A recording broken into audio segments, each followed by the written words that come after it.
Hola, buenas tardes a todo el mundo. Gracias por venir y por seguir aquí con nosotros. Me llamo Chelo Rabanal, soy fisioterapeuta y profesora de Pilates en la Universidad Popular. Hoy vengo a presentaros a una mujer apasionada de su trabajo y que aún sigue amando lo que hace. Ana Gimeno, doctora en Psicología, diplomada en Teología, licenciada en Derecho y especialista universitaria en Inmigración. Es cofundadora y codirectora, junto con Ramón Rosal, desde 1979, del Instituto Erich Fromm de Psicología Integradora Humanista de Barcelona y creadora junto a él del método. Ha ejercido desde 1981 como psicoterapeuta individual y grupal.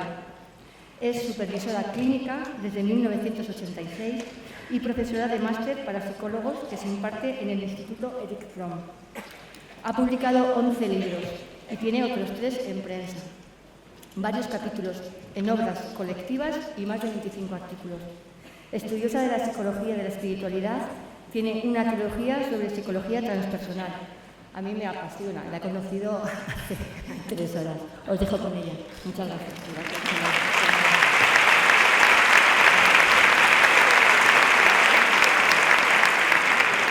Buenas tardes. Eso que se hace al principio de cada ponencia, de agradecer a los organizadores el estar aquí, en este caso no es solo una fórmula de cortesía, sino que estoy feliz por conocer este foro, que no lo conocía, muy agradecida a Ana María de las Heras y dispuesta a explicaros lo que pueda del tema que me toca, que es el de la dimensión contemplativa en la ciencia de la psicología. Esto es un poco más durillo de explicar de lo que ha hecho antes Miguel, pero bueno, ya estamos también más despiertos, más disponibles. Pues. A ver, hace más de 40 años estaba yo buscando un cambio de orientación profesional. En aquella época yo no tenía ni idea de lo que era la psicología, ni la psicoterapia. Nadie en mi familia sabía lo que era eso. La psicología sabían que era una cosa de chalados. Lo de la psicoterapia sonaba marciano. Bueno, también era normal en aquella época. En realidad, las primeras nociones de psicoterapia que tuve fueron a través de las películas de Woody Allen, a quien estoy muy agradecida. El yoga y las técnicas de relajación era una cosa entre exótica y esotérica. Pues por aquel tiempo yo me hice amiga de una chica que lo estaba pasando muy mal, ahora sé que se llama depresión, a consecuencia de haberse separado, y en aquellos tiempos una mujer separada era lo más parecido a una apestada.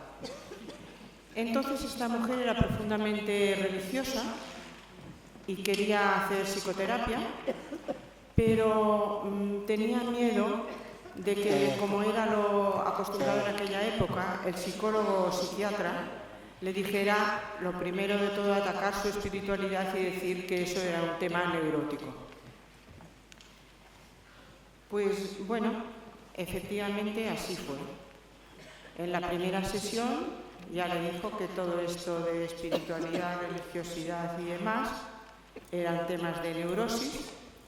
Ella dejó la terapia y yo me puse a estudiar psicología.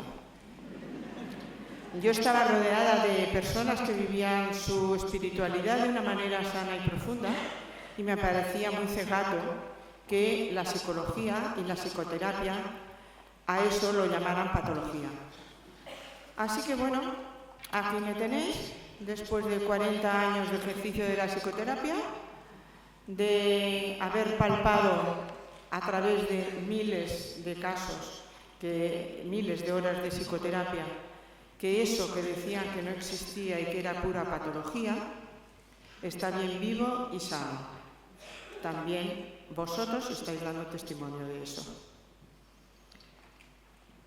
Pues os hablaré del camino, primero os hablaré del camino que ha recorrido la psicología para reconocer la dimensión contemplativa. Y luego ya me meteré en unas cuantas conclusiones en las que estamos en estos momentos. ¿Por qué fue admitiéndose poco a poco en la psicología la dimensión contemplativa del ser humano? Por supuesto, había habido algunos autores que la habían tenido en cuenta, pioneros, por ejemplo, como Jung, como William James, como Asa Joly, y, por supuesto, dentro de lo que es el iniciar los caminos ya de un estudio más sistematizado, a Abraham Maslow, uno de los pioneros de la psicología humanista. En aquellos momentos, lo que yo me puse a estudiar justamente fue dentro del marco de la psicología humanista, porque había en aquellos momentos, en el campo de la psicología, dos grandes corrientes, el psicoanálisis y el conductismo, para ninguno de los cuales era admisible el tema de la espiritualidad. En cambio, la psicología humanista, que estaba surgiendo en aquellos años, era la única que claramente admitía la dimensión espiritual del ser humano. Así que yo, donde me metí, en la corriente que me metí y donde he permanecido, ha sido la psicología humanista, uno de cuyos pioneros era Maslow. Pero, a pesar de estos pioneros, la mayoría de los psicólogos, azuzada por Freud y rematada por la corriente de la modificación de comportamiento, apostaba bien poco por la dimensión espiritual.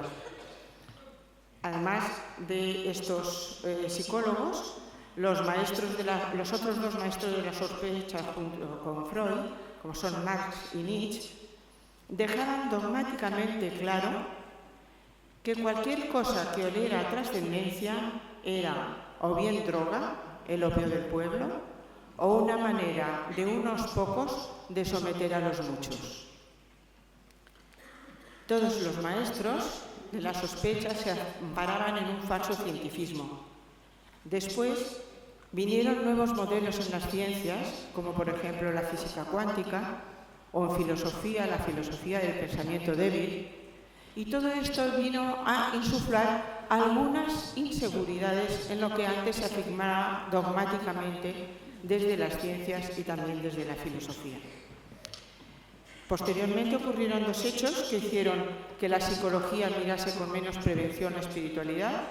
Por una parte, en Estados Unidos hubo una gran receptividad a la espiritualidad oriental, a partir sobre todo de las conferencias que dio el maestro Zen Suzuki, invitado por Fromm en Estados Unidos, que luego reunieron en un libro conjunto que se llamó Budismo Zen y Psicoanálisis. Y también porque en esos años, estoy hablando de 1960, es cuando se publica el libro, y también en estos años es cuando se está desarrollando la corriente de la psicología humanista. Dentro de ella después se desarrollará la psicología transpersonal, que sería como una rama o una evolución natural de la psicología humanista dentro de lo que es la espiritualidad y los estados modificados de conciencia. Ciertamente hay que darle la razón a Freud cuando dice que lo reprimido vuelve, incluso lo que él mismo reprimió. La psicología humanista nació como una reacción transgresora respecto a una visión mecanizada del ser humano. Entonces, ¿qué pasa? Que las máquinas no necesitan trascendencia. El movimiento cuestionaba esta visión convencional desde la psicología de la persona, pero como aquí hablamos de ciencia, tuvo que cuestionarla científicamente, evidentemente. Eso sí, la metodología científica que utiliza la psicología no es la misma que utiliza la física ni que utiliza la medicina. Los hechos psíquicos no se pesan ni se miden. Yo no puedo decir que mi amistad por ti tiene una temperatura de 37 grados y medio, ni puedo mirar en el microscopio la célula de la culpa. Las ciencias sociales, y entre ellas la psicología, utilizan como metodología la observación de lo que ocurre. Y después de esta observación formulan hipótesis verosímiles que den explicación de aquello que están observando. Y aquí me gustaría poner una diapositiva para explicar qué pasa con el campo de las ciencias utilizando un esquema que nos muestra Wilber a partir de una intuición de Buenaventura de Baño Reggio, o San Buenaventura, cuando habla de la metáfora de los 3 ojos de la mente que él había tomado a su vez de un monje de 2 años antes. Es decir, estamos hablando de algo que ya estaba intuido en el siglo XII, luego más especificado en el XIV, y que luego Ken Wilber, uno de los autores más prolíficos de psicología transpersonal, nos ha ofrecido. Si vemos este cuadro que hay aquí, Ken Wilber, retomando a San Buenaventura, habla de 3 ojos para el conocimiento de la realidad. Abajo de todo tenéis el ojo del cuerpo, el ojo sensible, el ojo que nos da cuenta de lo que percibimos sensorialmente, que da lugar a una cognición sensoriomotora. Después, un segundo ojo es el ojo de la mente, que es la mente reflexionando sobre lo racionalmente comprensible, es decir, el ojo de la razón. Dentro de las ciencias procedentes del campo del ojo de la mente podemos tener la sociología, la psicología convencional, la antropología, la historia, las matemáticas. Y luego nos habla de un tercer ojo, el ojo del espíritu. El ojo que permite conocer directamente al espíritu como espíritu y al que se vienen aludidos los diferentes textos revelados de diferentes tradiciones. Y aquí es importante un matiz que hace Wilber. Dice, bien, cuando el ojo de la mente mira las cosas que observa por el ojo del cuerpo, tendremos este segundo escalón gris, que es la mente reflexionando sobre lo sensible. Y aquí tendremos las ciencias de la naturaleza, como puede ser la física, la química, la medicina, la geología.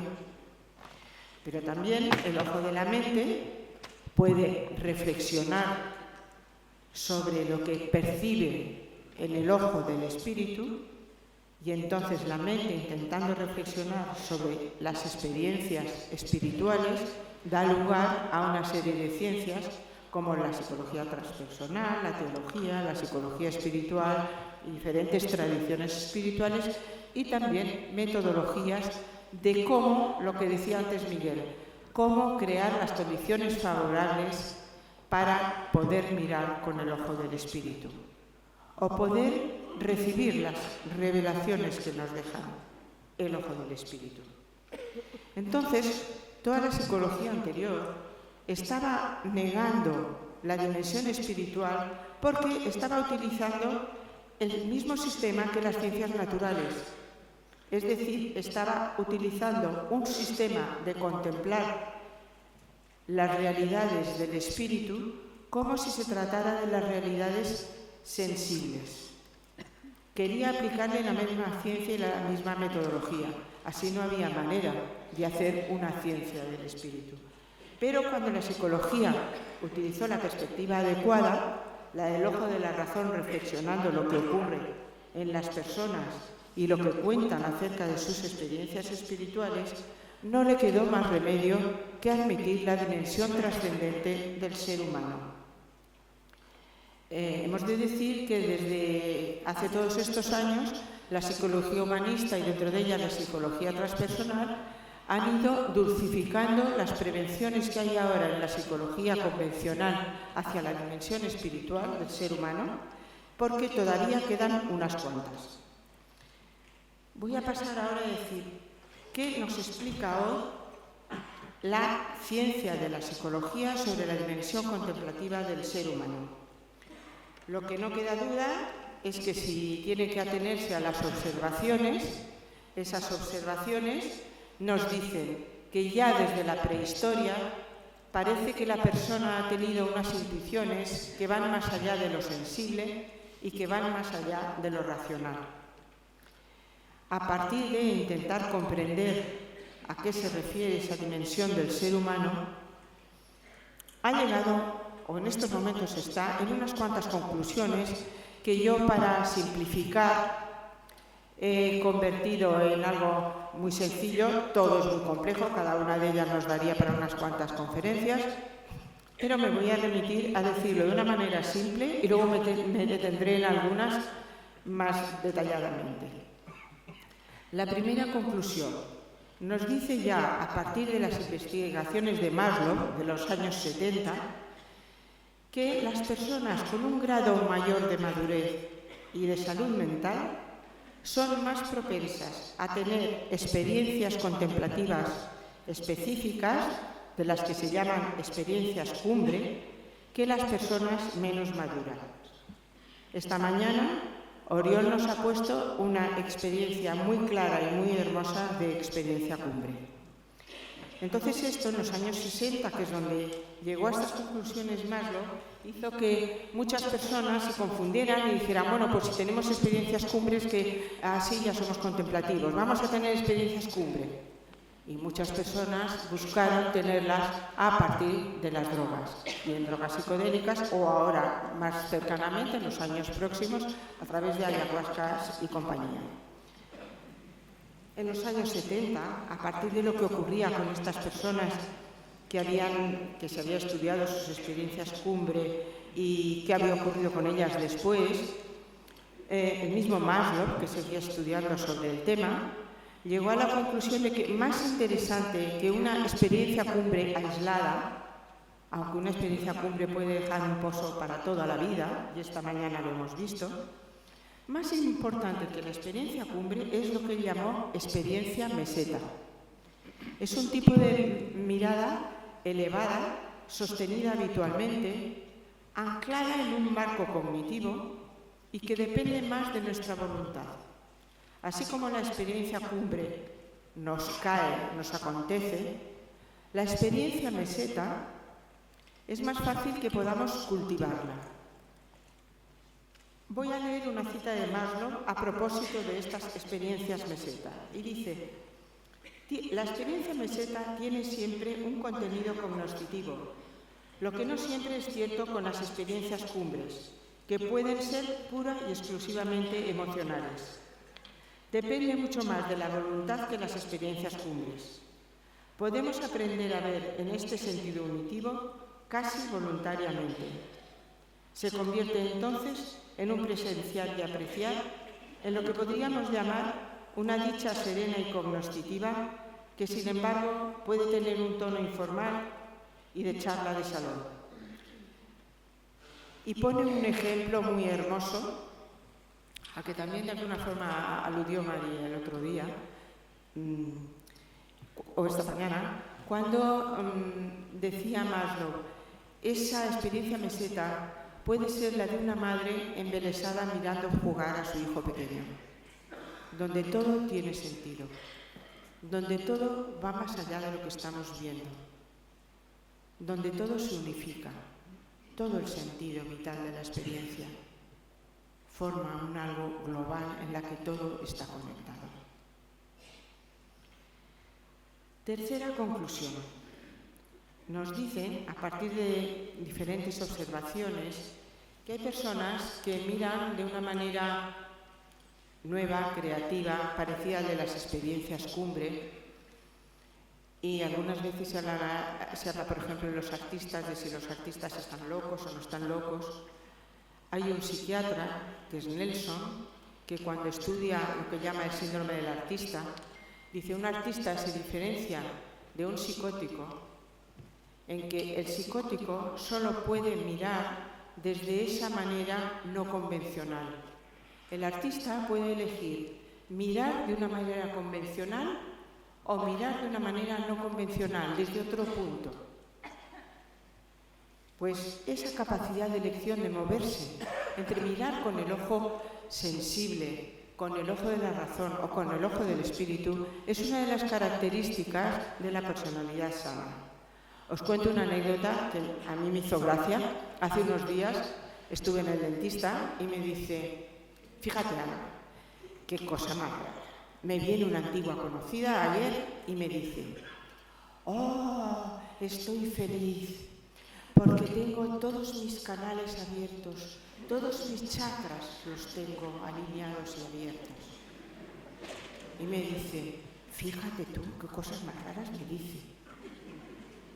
Y yo le dije, oye, pues cuando la vuelvas a ver, le dices de mi parte que hay un chakra que no tiene abierto, que es el del sentido común. por hablarte a ti de esta manera, sabiendo cómo eres.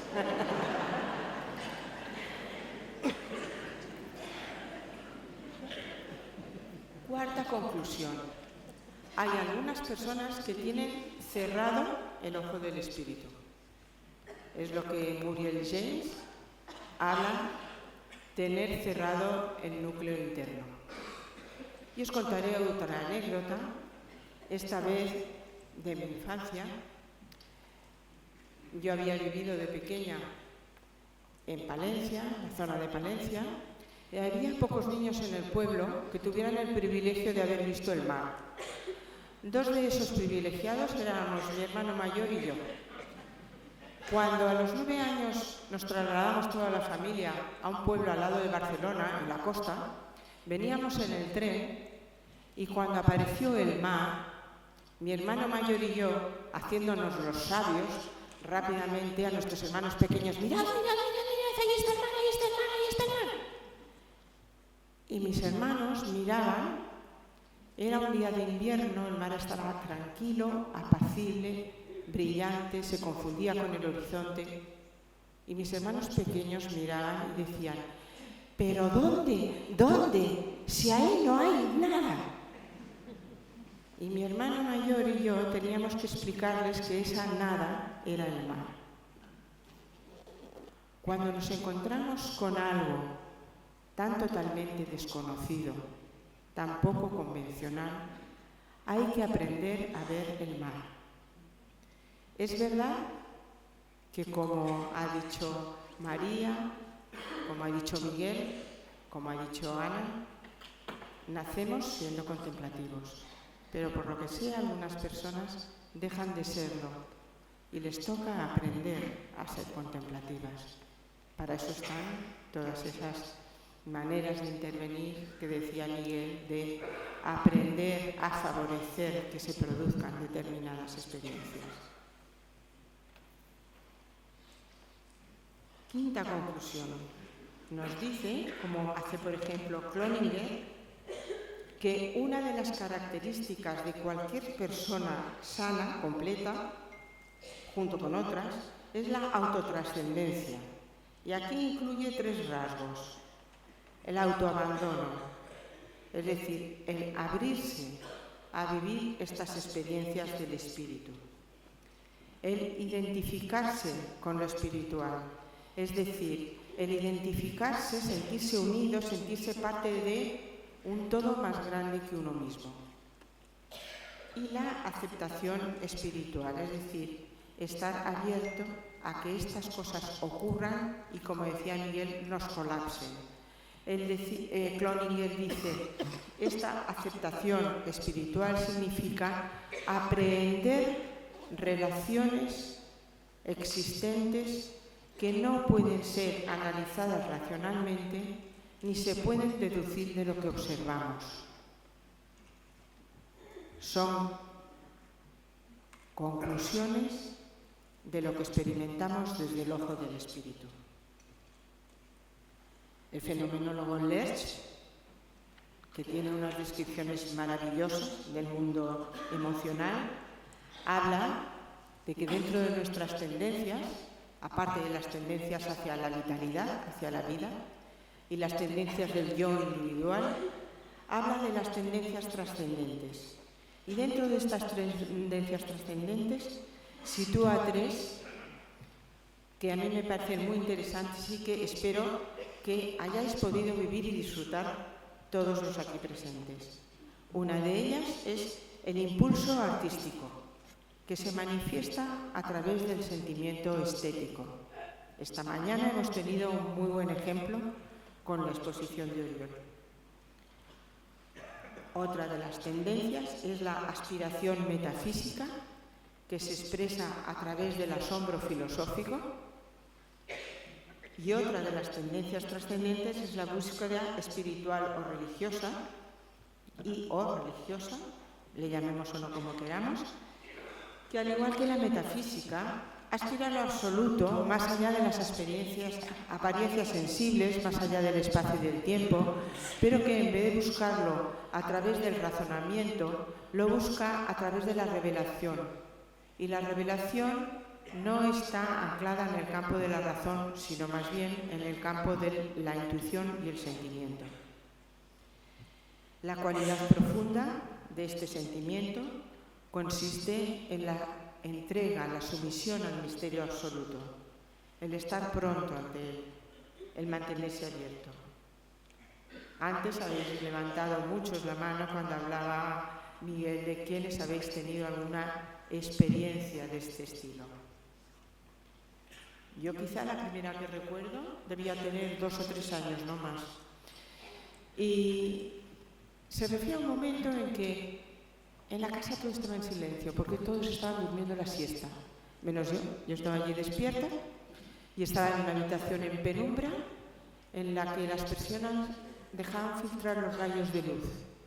Y en esos rayos de luz que entraban por la persiana, yo los miraba absorta en las motitas que había flotando en ellos. Eran como unas motitas doradas que yo miraba y decía, no se caen. Yo miraba y decía, están ahí, qué hermosas. Y me quedaba mirando esos rayos de luz y de pronto todo cobraba otra dimensión. Todo estaba bien. Todo estaba bien. Todo era mucho más de lo que yo estaba viendo. Otra de las que recuerdo, de pequeña, entonces debía tener 4 o 5 años, esta fue compartida, era compartida con mi madre. Estábamos las dos plantadas en medio del campo de la meseta, un día con un cielo absolutamente azul intenso, sin una sola nube, y mi madre se pone a mirar arriba y me dice, mira, mira qué cielo tan redondo y tan azul. Y se queda callada mirando. Y yo a su lado me quedo callada mirando aquella increíble bóveda perfecta, intensa, que englobaba todo, que daba sentido a todo. He visto luego hermosísimas bóvedas. He visto la de San Salvador de Cora, he visto la de la iglesia de Santa María dei Fiori, la del Palacio de la Alhambra de Granada, la entrañable de San Juan de Duero, ninguna como esa bóveda. Y luego de pronto me doy cuenta que la sigo llevando dentro. Seguro que si pensáis en vuestros momentos especiales, los seguís llevando dentro.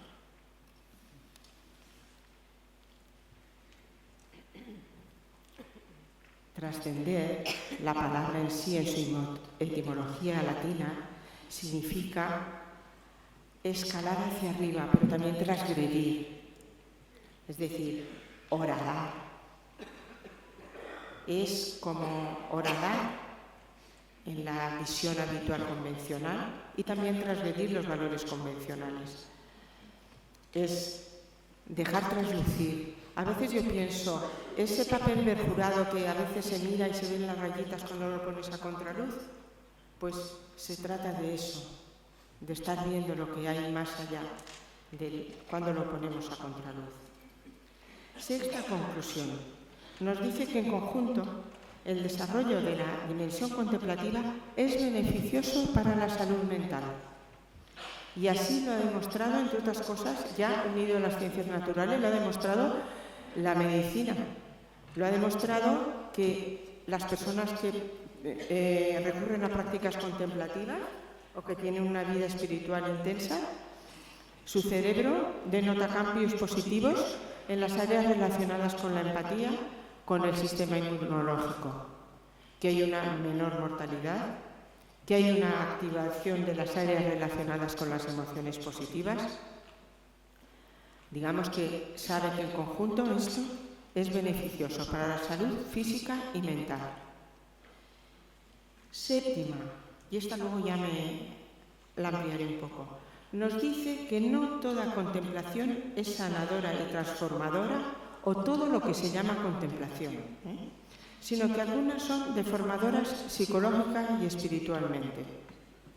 Octava, que también ampliaré, nos dice que toda espiritualidad tiene como base la capacidad contemplativa, pero que no se acaba ahí si es auténtica, porque va dirigida a no encerrarse a sí misma, sino a transformar a la persona. Novena, nos dice que hay diferentes estilos personales de vivir una espiritualidad sana.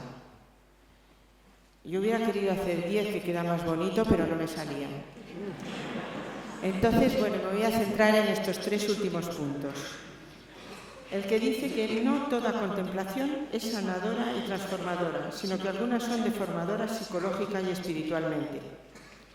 Dije al principio cómo los maestros de la sospecha tenían una visión negativa de la espiritualidad y de la dimensión contemplativa.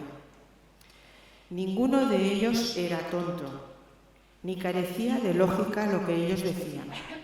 Tan solo habían generalizado algunas maneras perversas que ellos habían visto de vivir la espiritualidad y la dimensión contemplativa. Os cuento, algunas personas seguramente que tenéis aquí la experiencia de que alguien os habla de su espiritualidad o de sus experiencias contemplativas y luego veis que hay algo que chirría. Yo os cuento una anécdota. Una conocida mía empezó a ver a un gurú, lo admiraba muchísimo, empezó a seguirlo, se hizo discípula suya y luego poco a poco empezó a vestirse como él, a hablar como él, creó su propio grupo de meditación y un día me dice: Ana, estoy tan llena de amor, es que amo a todo el mundo. Dice, piensa que ayer mismo llegó la señora de limpieza y notaba yo tanto amor hacia ella que me puse a darle un abrazo. Dice, es que era... Dice, lástima que en aquel momento llegó un asqueroso de mi marido e interrumpió el abrazo.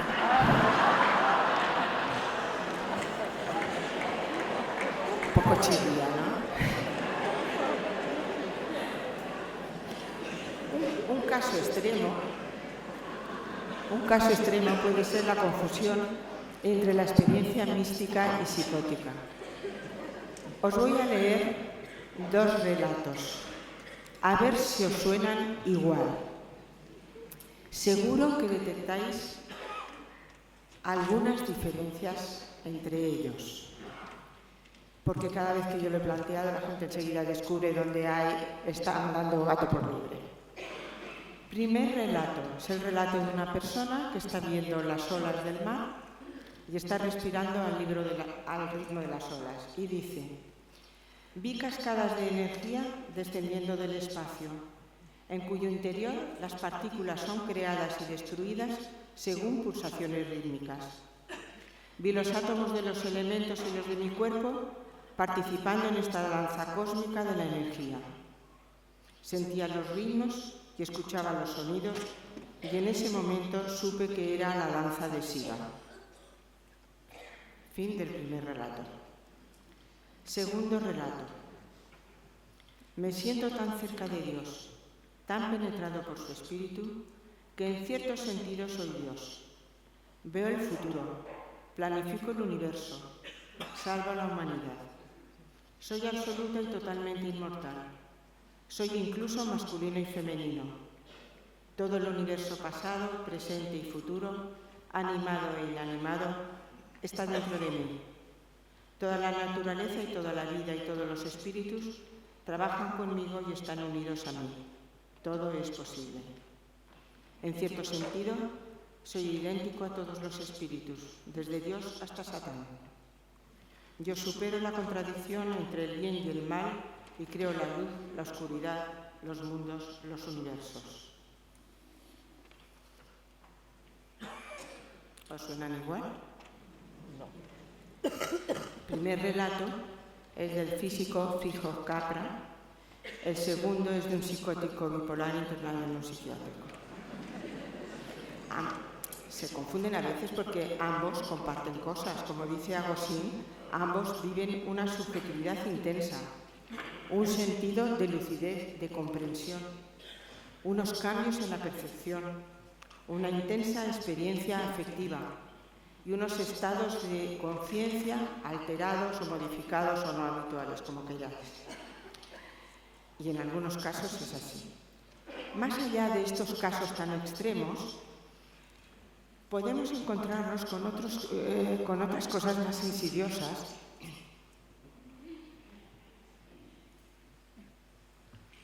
con otros peligros más comunes. Uno de ellos es el peligro de utilizar la contemplación como medio de evitar los conflictos. Wilber decía que en los años 70 habían hecho una reflexión sobre lo que estaba ocurriendo y que personas que igual durante 5 años se dedicaban muy intensamente a la práctica contemplativa podía dar como resultado un hiperdesarrollo en esas áreas y un raquitismo en las relaciones familiares y en la participación social cívico-política. Recuerdo yo una chica que me decía: es que cuando medito es el mejor momento de mi vida y del día. En ese momento no tengo conflicto con nadie. En cuanto dejo de meditar, empiezo a tener conflictos con todos.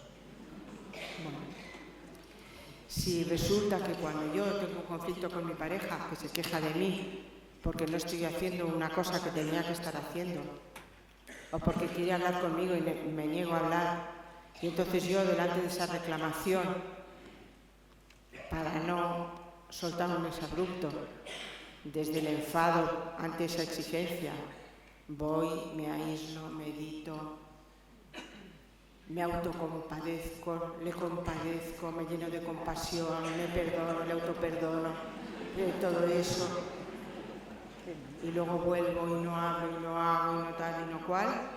Estoy utilizando la meditación para tranquilizarme, en vez de hacer lo que tengo que hacer, que es ocuparme de qué pasa en ese conflicto con mi pareja.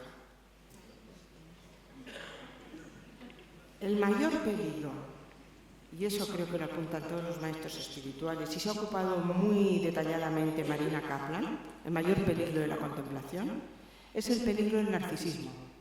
Hablamos de si tenemos ego o no tenemos ego. Bueno, algunas personas utilizan la dinámica contemplativa para inflar el ego y corre peligro de reventar, pero bueno, algunos son como unos lobos potentes y resistentes.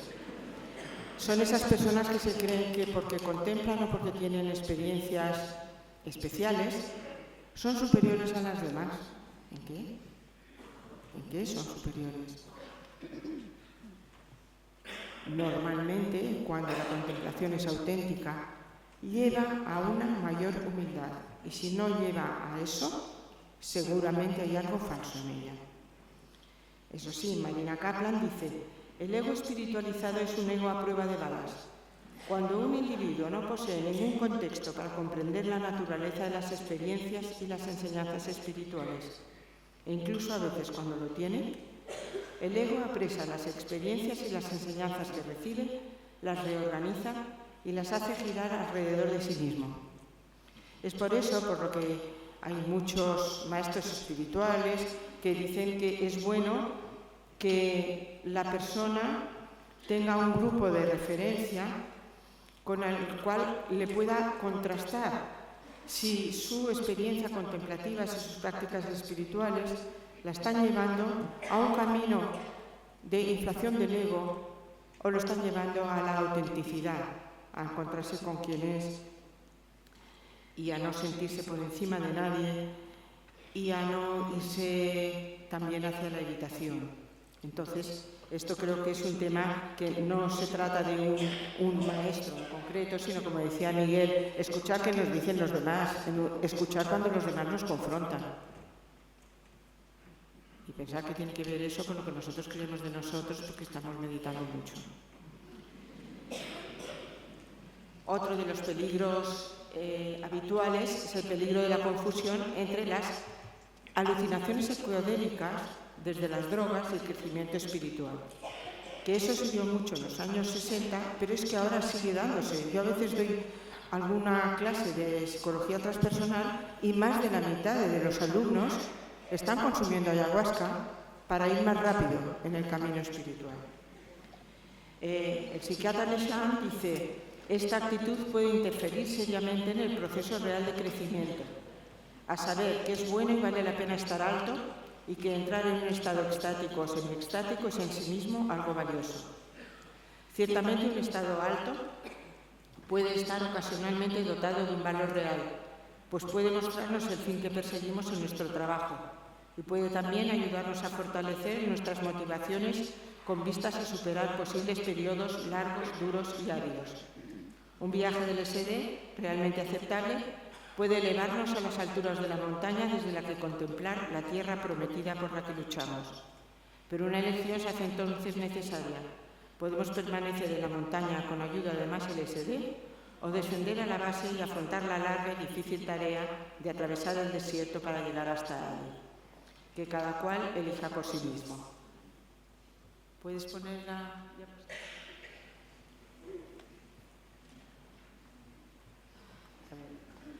A mí me parece que esas personas no han entendido la pregunta.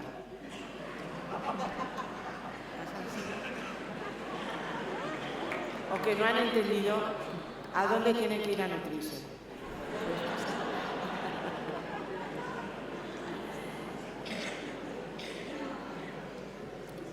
La octava conclusión, que dice que toda la espiritualidad tiene como base la capacidad contemplativa, pero que no se acaba ahí. La dimensión contemplativa es la puerta que abre el camino a la espiritualidad. Como puerta no es para quedarse allí, sino para adentrarse en ese viaje. Para aclarar esto, diré que entendemos que en la trascendencia podemos hablar, y en la tendencia espiritual puede tener dos dimensiones, una horizontal, que se despliega a lo ancho y que tiende a diluir las fronteras con los demás seres, tiende a la comunión con los otros, a la comunión con todo, y otra vertical que se despliega hacia lo alto y que es la búsqueda de comunicación con lo que está más allá de lo empírico, con lo observable, a la comunión con lo absoluto, con lo santo, sea lo que sea eso para cada uno.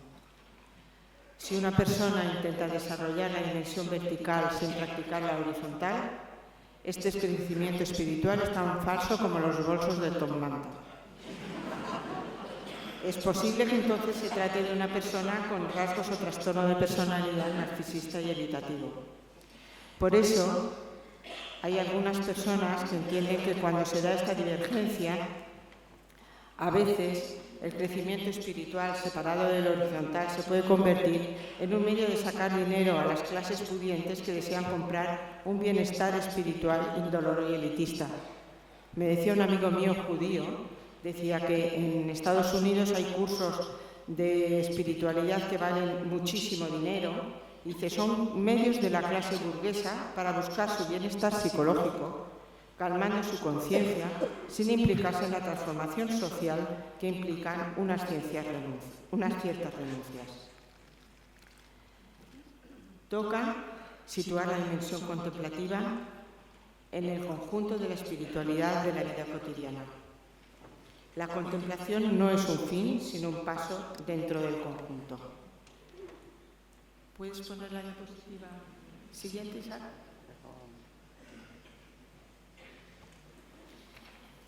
En el modelo de la psicoterapia integradora humanista hablamos del ciclo de la experiencia en base a una serie de momentos de ese ciclo con un determinado ritmo, y entonces podemos poner, para que lo entendáis, es un ir y venir, un empezar y terminar, un ciclo y otro, y podemos poner como ejemplo este foro habrá empezado por una fase sensorial, habéis empezado por recibir algún tipo de información del folleto o alguien que os ha dicho que se iba a dar este foro.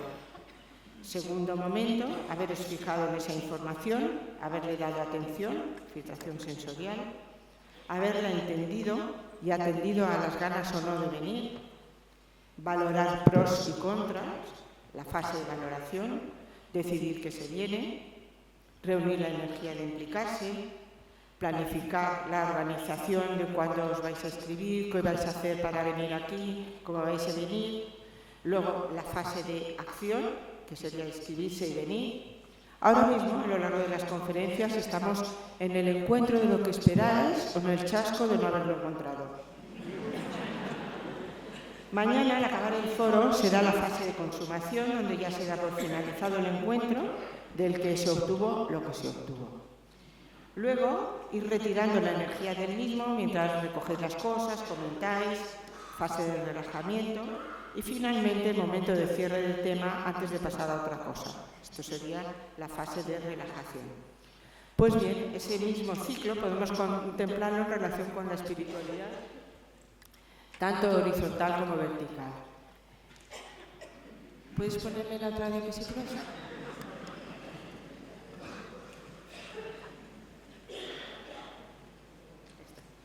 Sí, esto lo he puesto aquí solo para que dejar constancia, porque no lo voy a explicar. Es el ciclo de la espiritualidad horizontal. Vamos ahora al ciclo de la espiritualidad vertical. Y veréis que en este ciclo arranca de la actitud contemplativa.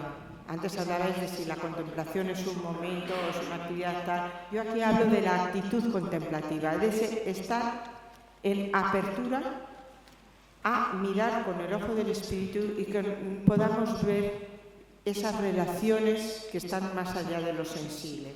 Y esa primera fase de actitud contemplativa es la que toca mantener a lo largo de todo el ciclo y a lo largo de toda la vida, es decir, esa parte disponible. La apertura del ojo al espíritu del misterio, la disposición a ir más allá de la visión utilitarista. Esta fase luego se va a fundir, luego el ciclo continúa, esto que decía, es la puerta de entrada, la actitud. El ciclo continúa, va a seguir con la fase 2, que es la fase de filtración de sensaciones y que tan hermosamente explicó María cuando hablaba de la fase de recogimiento. Ahí hay toda una serie de fases que no voy a explicar porque quiero contaros algunas otras cosas. Unos criterios sencillos de discernimiento sobre la contemplación sana que hemos ido también acumulando a lo largo de nuestra experiencia en psicología, que es que se da en el marco de una personalidad básicamente equilibrada, y la contemplación le lleva a un mayor equilibrio.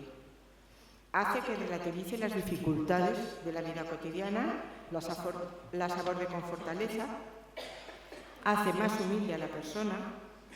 La persona que la vive tiene un buen manejo de los asuntos cotidianos. Eso que os decía, no le hace volverse tonta respecto a la realidad ni respecto a lo que cuestan las cosas en el mercado, ni respecto a su profesión.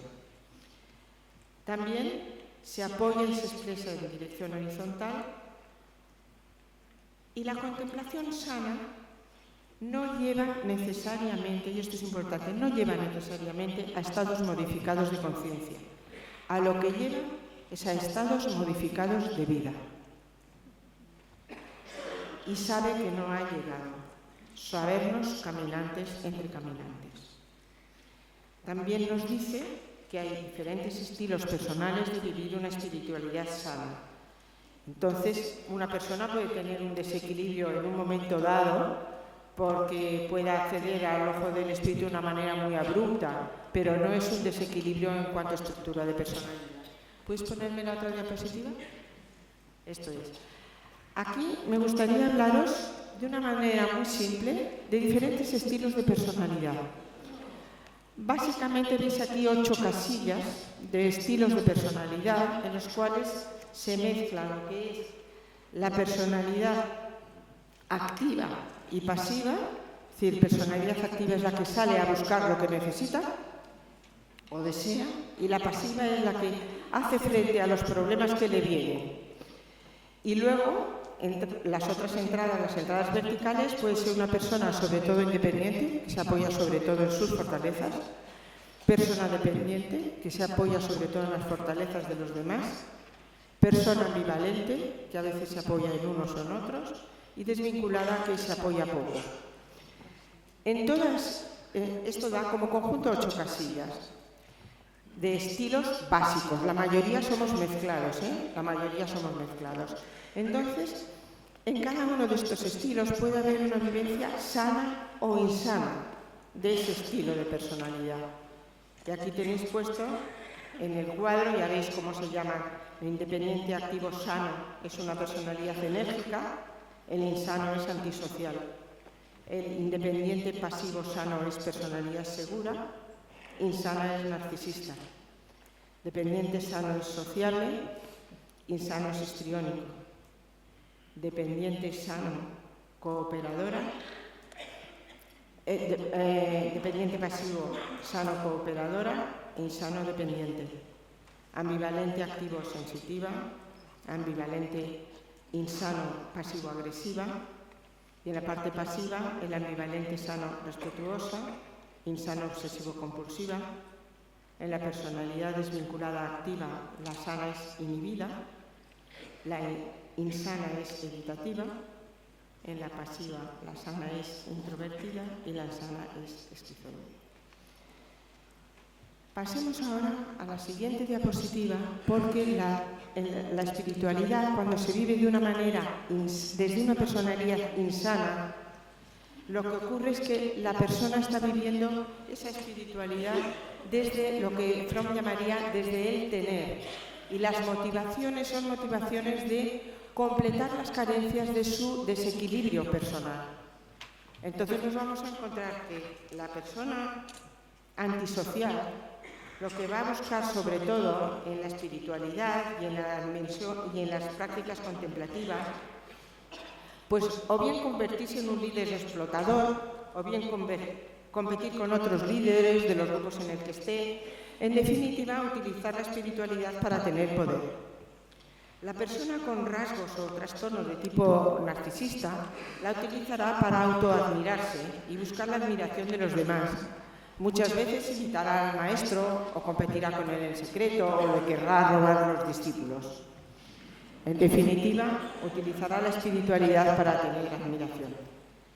La persona con rasgos o trastorno de tipo histriónico la utilizará para buscar situaciones en las que vivir experiencias estimulantes, exóticas, novedosas, excitantes. La utilizará para obtener atención y excitación. La persona con rasgos o trastorno de tipo dependiente la utilizará para buscar un tipo de referencia que la ampare ante la inseguridad de la vida y la muerte. Buscará que los líderes del grupo piensen por ella, decidan por ella. Es decir, utilizará la espiritualidad para obtener la protección de algo o alguien fuerte. La persona con rasgos o trastorno de tipo pasivo-agresivo se pondrá pasiva ante las reclamaciones que comporta el camino. Utilizará la práctica contemplativa para culpar al maestro o para culpar a lo difícil que es la utilizará para tener agravios y reproches que hacer y no ponerse en marcha. La persona con rasgos o trastorno de tipo obsesivo-compulsivo se comprometerá muy fielmente con un grupo, con una práctica, con una regla, pero lo vivirá de un modo muy legalista, muy frío, muy escrupuloso, muy lejos del espíritu que hay bajo las normas. Es decir, utilizará la espiritualidad a base de hacerlo todo muy bien para tener la seguridad de su salvación. La persona con rasgos o trastornos de tipo evitativo utilizará la extrapolación de fragmentos aislados de su propia cosmovisión para justificar su aislamiento, para no comprometerse en la acción, para alejarse del contacto con nosotros. Utilizará la espiritualidad para poner distancia. Y la persona con rasgos o trastorno de tipo esquizoide puede tener una vivencia muy pobre y muchas veces la vivirá en forma letárgica. Los rituales los vivirá así sin penetrar en ellos. La utilizará desde una posición más bien de espectador y para ser invisible. Pero frente a estos tipos de espiritualidad, ¿puedes tomarla así? Nos podemos encontrar con una vivencia de la espiritualidad desde el ser, no desde el tener, desde una personalidad básicamente sana y que puede seguir diferentes caminos, cada uno tiene el suyo. Yo he puesto aquí algunas generalidades, porque lo he puesto así, como las personas que aparecen ahí tampoco son personalidades puras, pero creo que encajan bastante dentro de esa casilla su principal rasgo. Y como decía el folleto, hay caminos de espiritualidad y de contemplación diferentes. Una persona irá más por el camino de la belleza y de la devoción, otra por el de la bondad y la acción heroica, otra por el de la búsqueda de la verdad. Y cada uno ponemos un acento diferenciado según también nuestra propia personalidad. La trayectoria entonces será muy variada. Podemos ver que una persona de estilo enérgico probablemente elegirá la vía de la acción. Será un importante catalizador de puesta en marcha de motivaciones altruistas de quienes le rodean y para realizar proyectos humanizadores y solidarios. Su empuje a la búsqueda de valores trascendentes no se detendrá ante los riesgos del camino. Por eso he puesto aquí, en la personalidad enérgica, sobre todo, se va a dedicar a la acción bondadosa y al heroísmo. Todo partiendo de una base contemplativa, porque si no esto no va a tener sentido. He puesto aquí, por ejemplo, a Gandhi o a Teresa de Jesús o a Luther King. En la personalidad segura será probablemente un punto de referencia para las personas que le rodean, porque será una persona muy firme y muy coherente con sus convicciones personales, será muy armoniosa, dedicará buena parte al desarrollo de la dimensión cognitiva de la búsqueda de la verdad. Aquí he puesto a Bajaulat y a Hildegard de Bingen. Una persona de estilo sociable vivirá su dimensión espiritual en forma extrovertida, expresiva, con una fuerte implicación e intensidad emocional, dispuesta a investigar y valorar nuevas facetas del camino espiritual. Antes se ha hablado de Francisco de Asís del Juglar, era su forma típica de persona sociable, el camino de la belleza, el camino de la devoción. He puesto también a Rabindranath Tagore, que decía que se sentía colaborador del Creador a través de la belleza, encargado de crear belleza. Y este era su camino peculiar. Otras personas son llamadas a otras cosas, pero por la propia personalidad estamos llamados a seguir un camino que nos sea peculiar a cada uno. La persona de estilo cooperador vivirá probablemente su espiritualidad desde una participación comprometida en acciones altruistas, será una buena persona para formar parte de un equipo, se dedicará probablemente a la acción bondadosa. Aquí he puesto a Amma y a Teresa de Calcuta. Una persona de estilo sensitivo tenderá a vivir su dimensión espiritual con un estilo poco convencional. Saldrá por peteneras, resaltando también la parte gozosa de la misma. En los grupos puede aportar puntos de vista muy divergentes, romper esquemas. Aquí he puesto a Muhammad Yunus, a Raymond Panikar y a Mirabai, a la mística india Mirabai. La persona de estilo respetuoso vivirá su dimensión trascendente de forma sumamente fiel, clara y responsable en relación con el entorno y con las instituciones.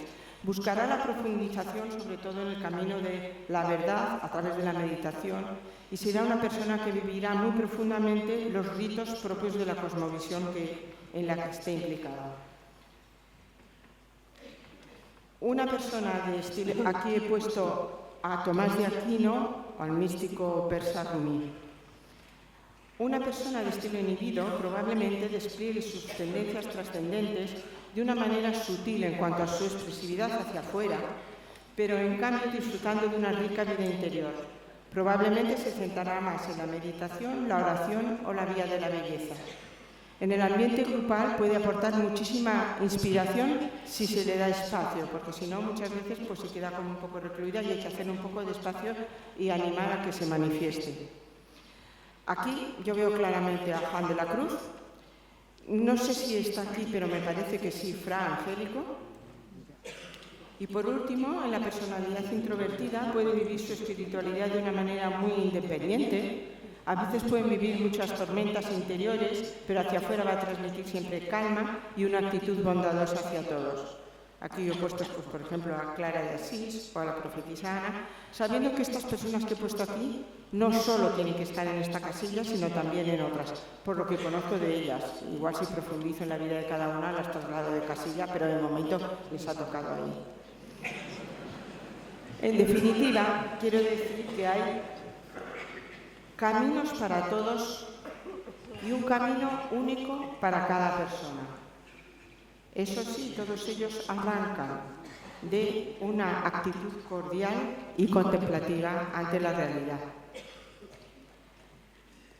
Y por mi propia experiencia personal y la de muchas personas palpadas a lo largo de miles de horas de psicoterapia, voy a añadir la conclusión décima. ¿No? Me faltaba una.